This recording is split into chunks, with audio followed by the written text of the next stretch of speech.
네, 안녕하십니까. 여러분들의 백만장자입니다. 화이팅입니다, 여러분.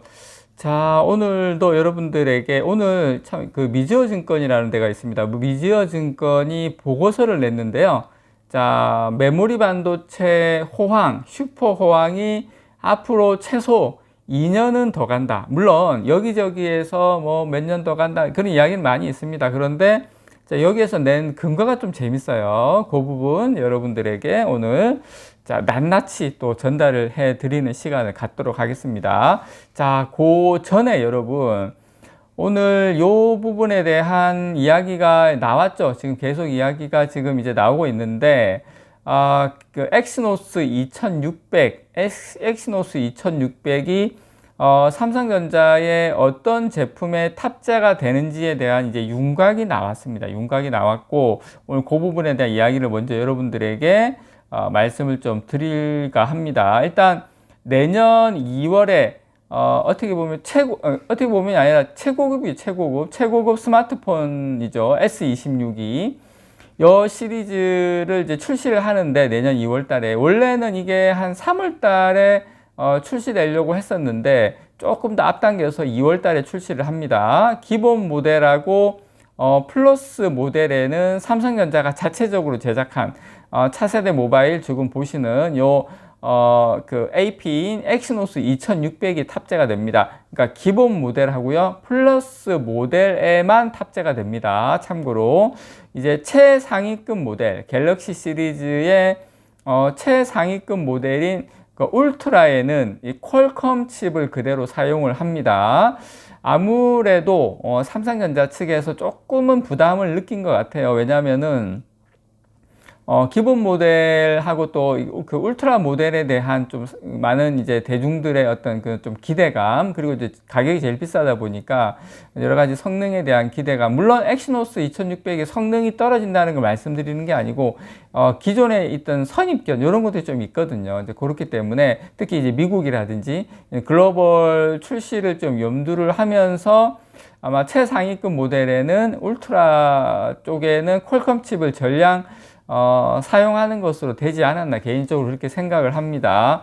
그래서 물론 이유는 있어요. 그 이유가 뭐냐면 여러분 요 부분 조금 우리가 엑시노스 시리즈의 역사를 조금만 이해하면 조금 도움이 되는데 이해가 되는데 앞서 한 2022년 되게 오래전 같은데 여러분 사실은 이게 2022년 요때 엄청나게 일이 있었거든요. 요때 엑시노스 2200이 발열 문제, 뭐 성능 저하 문제, 이때 난리가 아니었습니다. 그때 노태문 그 당시에 그 사장 엄청나게 곤욕을 치렀었는데, 그때 엑시노스 2200에서 발열하고 성능 문제가 발생을 하자, 그때 S23 시리즈부터 미국 퀄컴이 제조한 스냅드래곤 칩을 사용을 했어요. 그때 S23은 아예 그냥 전량, 그냥 다, 그 스냅드래곤으로 넘어갔습니다. 넘어가고 그 다음에 2024 그 S24 작년 모델에는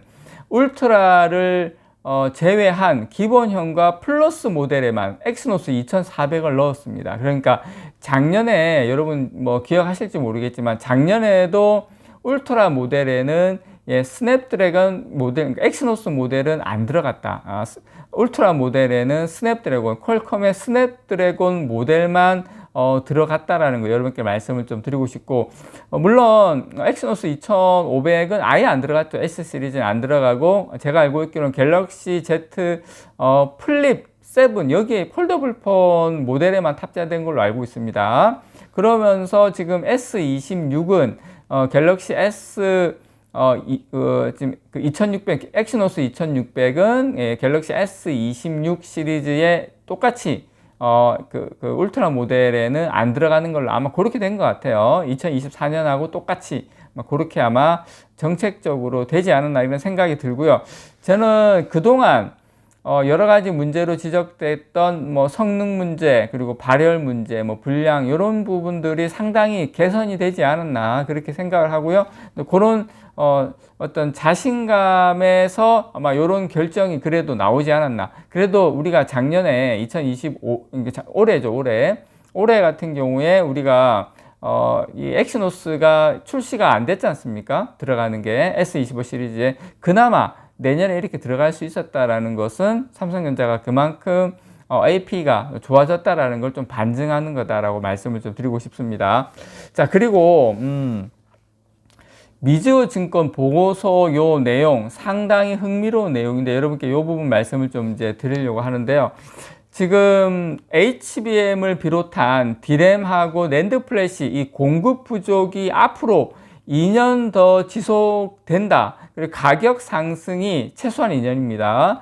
가격 상승이 앞으로 더 계속 일어날 가능성이 상당히 높다. 지금 미즈증권에서 보고서를 내고 이런 내용을 했는데, 자, 그럼 그 근거가 뭐냐? 근거가 물론 각 증권사마다 근거는 많습니다. 가장 큰 근거는 뭡니까? 수요에 비해서 공급이 부족하다. 이게 가장 큰 근거죠. 근데 그 여러 가지 이유가 있는데 그 중에서 미즈증권에서는 자, 삼성전자와 SK하이닉스가 중국 공장에서 지금 규제를 너무 받아서 메모리 반도체 생산을 더 늘리기가 어려운 상황이다. 아니, 지금 기존에 만드는 것도 상당히 좀 힘들다. 눈치를 봐가면서 빡빡하다. 근데 너 늘리는 것도 아예 안 되고. 그래서 이 당분간 업황의 어떤 이 폭등세는 유지될 수밖에 없다. 뭐 그런 이야기입니다. 그렇게 이야기를 했는데, 근데 2027년까지입니다. 그것도 왜 그렇게 보는지도 제가 설명을 드릴게요.